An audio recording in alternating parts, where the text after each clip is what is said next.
आपने कभी सोचा है कि बुलेट ट्रेन पटरियों को बिना छुए हवा में कैसे तैरती है? जी। या आपके मोबाइल का छोटा सा स्पीकर इतनी तेज आवाज कैसे निकालता है? एग्जैक्टली और इन सब के पीछे एक ही मैजिक है और वो है चुंबकत्व, मतलब मैग्नेटिज्म। तो दोस्तों, मेरा नाम ऋषभ है और आप देख रहे हैं यूट्यूब चैनल परीक्षा पंडित। वीडियो को लाइक कीजिए, चैनल को सब्सक्राइब कीजिए, कमेंट में नेक्स्ट टॉपिक बताएं और वीडियो नोट्स के लिए हमारे टेलीग्राम चैनल को ज्वाइन करें। हाँ, और आज का हमारा ये डीप डाइव ALP CBT2 के इलेक्ट्रिशियन ट्रेड्स के लिए काफी स्पेशल होने वाला है। बिल्कुल। आज हम सिर्फ रटने वाले फॉर्मूले नहीं देखेंगे। कॉपर कॉइल और सॉफ्ट आयरन कोर के साथ मैग्नेटिक फील्ड लाइंस कैसे काम करती हैं, ये सब समझेंगे।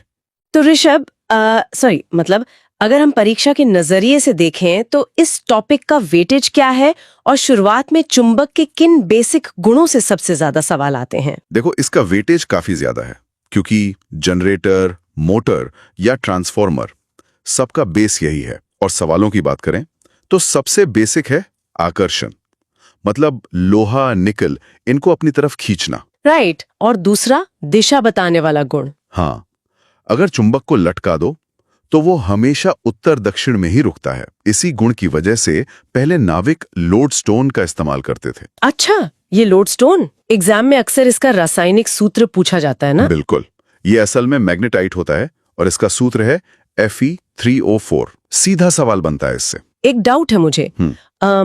क्या हम चुंबक को काटकर उसका सिर्फ नॉर्थ पोल या सिर्फ साउथ पोल अलग कर सकते हैं? अरे नहीं नहीं, एग्जामिनर यही फंसाता है। मोनोपोल यानी अकेले ध्रुव का कोई अस्तित्व नहीं होता प्रकृति में। अच्छा, मतलब अगर मैं इसे बीच से तोड़ दूं तो भी हर छोटे टुकड़े में दो पोल्स अपने आप बन जाएंगे और दोनों की ताकत हमेशा एकदम बराबर होगी। ओह, और सबसे ज्यादा ताकत कहाँ होती है चुंबक में? अनारोपलर यानी ध्रुवों पर सर्वाधिक होती है और जैसे जैसे आप मध्य में जाओगे ये शून्य हो जाएगी। और हाँ, सेम पोल्स में हमेशा प्रतिकर्षण होता है और ऑपोजिट में आकर्षण। वेट, एक मॉक टेस्ट में मैंने देखा था चुंबकीय लंबाई और ज्यामितीय लंबाई का कुछ अनुपात होता है। ये दोनों अलग अलग क्यों होते हैं? बहुत बढ़िया पॉइंट पकड़ा आपने। देखो, जो चुंबक का फिजिकल साइज हमें बाहर से दिखता है वो ज्यामितीय लंबाई है, पर साइंस कहता है कि असली ध्रुव एकदम किनारों पर नहीं होते। अच्छा, मतलब ध्रुव थोड़ा सा अंदर खिसके हुए होते हैं। एग्जैक्टली। इसलिए उनके बीच की दूरी यानी चुंबकीय लंबाई थोड़ी कम होती है और ये अनुपात सीधा 0.84 होता है एग्जाम के लिए। मतलब चुंबकीय लंबाई कुल लंबाई का लगभग 84% ही होती है। दिमाग में सेट कर लो दोस्तों। हाँ, और एक और ट्रिकी चीज है, अगर चुंबक को लंबाई के समानांतर यानी पैरेलल काटो तो उसकी प्रबलता आधी हो जाती है, क्योंकि एरिया आधा हो गया। और अगर लंबवत यानी बीच से परपेंडिकुलर काटूं तो प्रबलता समान रहेगी, क्योंकि क्रॉस सेक्शनल एरिया तो बदला ही नहीं ना। समझ गई। अब अगर पदार्थों की बात करें तो प्राकृतिक और कृत्रिम चुंबकों में क्या अंतर है?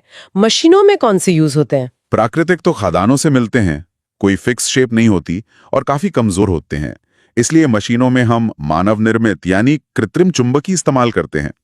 तो ये जो स्थायी चुंबक होते हैं, परमानेंट वाले, ये किस चीज से बनते हैं? इन्हें बनाने के लिए इस्पात यानी स्टील, अल्निको और अल्कनेक्स का इस्तेमाल होता है। कंपास और लाउडस्पीकर में यही लगते हैं। और अस्थायी चुंबक वो नर्म लोहे या सॉफ्ट आयरन से बनते हैं। इनमें खासियत यह है कि जब तक करंट जाएगा तभी तक ये चुंबक रहेंगे। अच्छा, जैसे ही करंट ऑफ किया चुंबकत्व भी खत्म। हाँ, और इनकी ताकत हम कॉइल के फेरों और करंट से कंट्रोल कर सकते हैं। विद्युत घंटी और क्रेन में यही इस्तेमाल होते हैं। राइट। अब आते हैं उस हिस्से पर जिससे स्टूडेंट्स घबराते हैं, कूलाम का नियम और यूनिट्स। इसे आसानी से कैसे याद रखें? देखो, कूलाम का नियम रटना नहीं है, ये बस बताता है कि दो पोल्स के बीच कितना फोर्स लगेगा।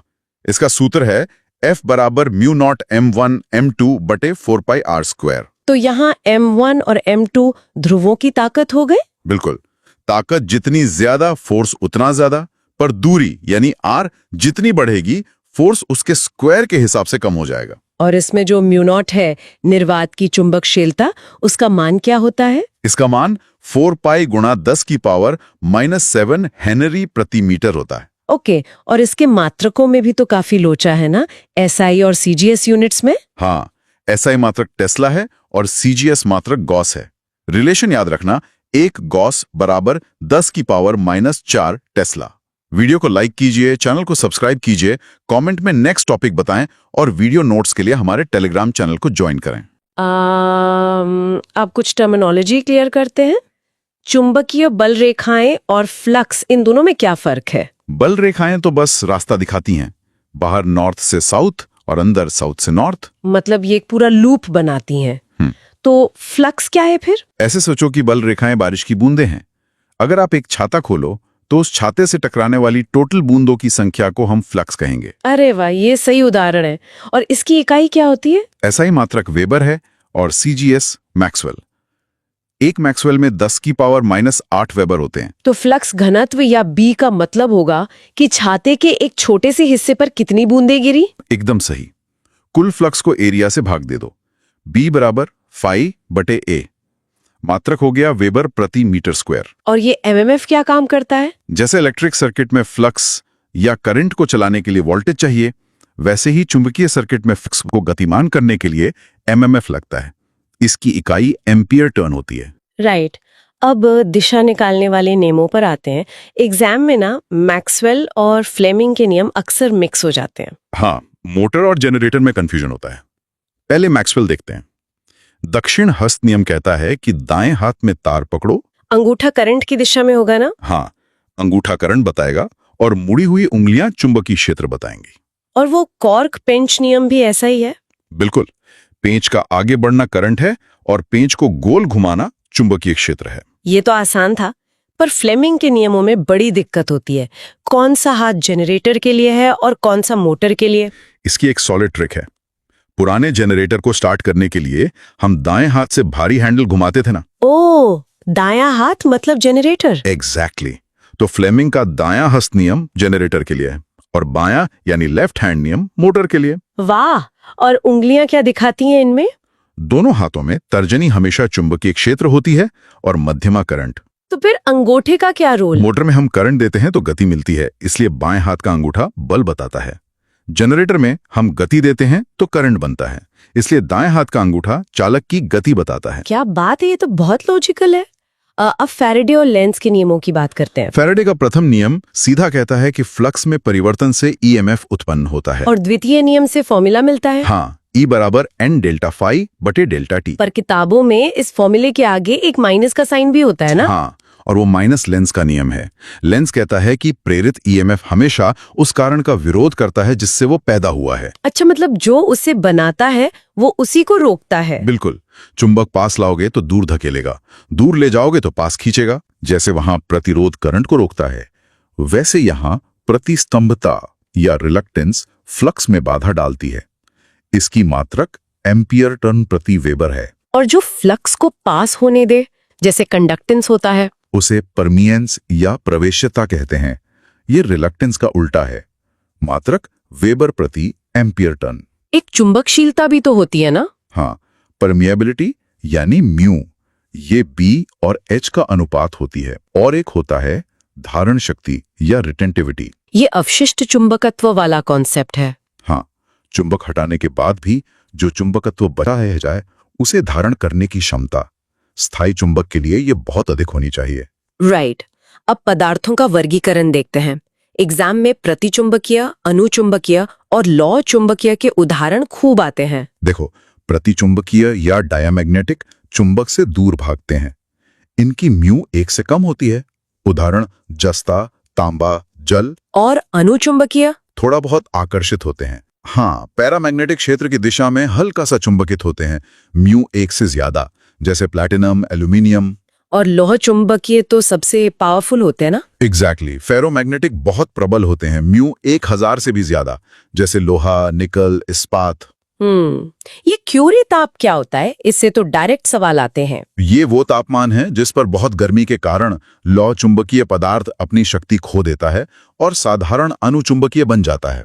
अच्छा, तो अलग अलग धातुओं के लिए ये तापमान क्या है? लोहे के लिए 1043 केल्विन, निकल के लिए 627 केल्विन और कोबाल्ट के लिए 1388 केल्विन। पर गर्मी से ऐसा होता क्या है अंदर? क्या इसका डोमेन सिद्धांत से कुछ लेना देना है? बिल्कुल सही पकड़ा आपने।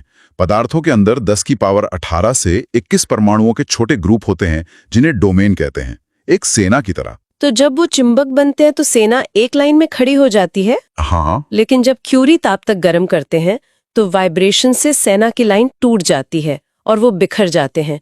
चुंबकत्व खत्म। अमेजिंग। चालक पर लगने वाले बल का सूत्र भी बता दीजिए एक बार। वो होता है F बराबर BIL sine theta. B magnetic field है, I करंट, L लंबाई और थीटा एंगल। राइट।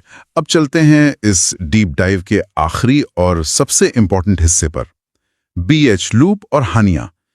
ये BH लूप इतना कॉम्प्लिकेटेड क्यों लगता है? क्योंकि लोग इसे रबर बैंड की तरह इमेजिन नहीं करते।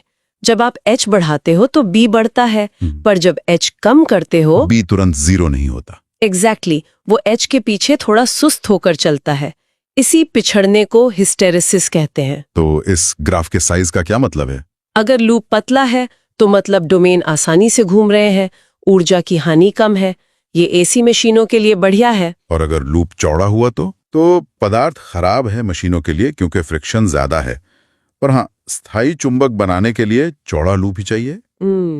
इसी ग्राफ से हम रिटेंटिविटी और कोअर्सिविटी का पता लगाते हैं। तो इस चौड़े लूप की वजह से जो ऊर्जा बर्बाद होती है वही हानियां हैं। हाँ, मुख्य दो हानियां हैं। पहली शैथिल्य हानि या हिस्टेरेसिस लॉस, डोमेन के बार बार दिशा बदलने से जो घर्षण होता है। इसका फॉर्मूला क्या है? WH बराबर ईटा BM की पावर 1.6 FV वॉट। और दूसरी होती है भंवर धारा हानि यानी एडी करंट लॉस। ये भंवर जैसा क्या है? फेराडे के नियम की वजह से कोर के लोहे में ही व्यर्थ का करंट गोल गोल घूमने लगता है, बिल्कुल नदी के भंवर की तरह।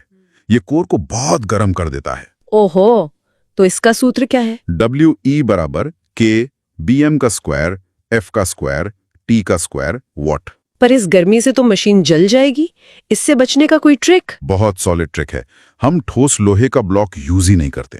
हम लोहे को पतली पतली चादरों में काट देते हैं। अच्छा, और उनके बीच कोई इंसुलेटिंग लेयर लगा देते हैं? हाँ, वार्निश लगाकर।